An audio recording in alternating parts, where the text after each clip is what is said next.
Psst. Are you interested in getting the lowdown on growing better roses?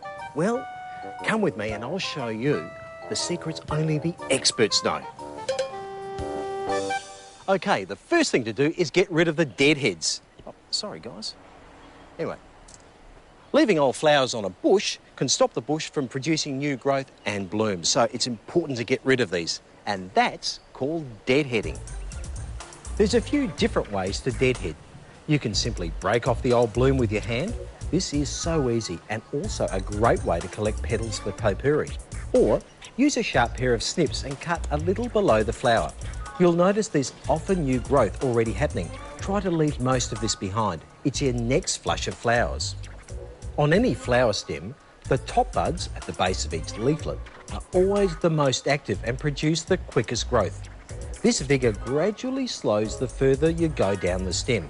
The buds right at the bottom take much longer to shoot. If you love your cut flowers, try to avoid trimming the stems back too hard. Try to leave 2 or 3 buds behind. That way the bush will reshoot quicker and you'll get your next bunch of beautiful blooms. Here's a question I'm often asked. How can I time my roses to flower for a special event like, say, a birthday or garden wedding? Well, roses generally flower 50 days after cutting, but taking into account weather, too hot and they'll flower earlier, or too cold and a bit later, have a go at this tried and true method. Assuming the event is happening when roses actually flower, count back 8 weeks from the event and give a third of the bush a light trim, cutting randomly all over the plant. Then, a week later, trim another third the same way. And finally, a week after that, now 6 weeks from that special day, finish the remaining third. That way you'll be guaranteed to have some stunning flowers and the bush looking good no matter what the weather.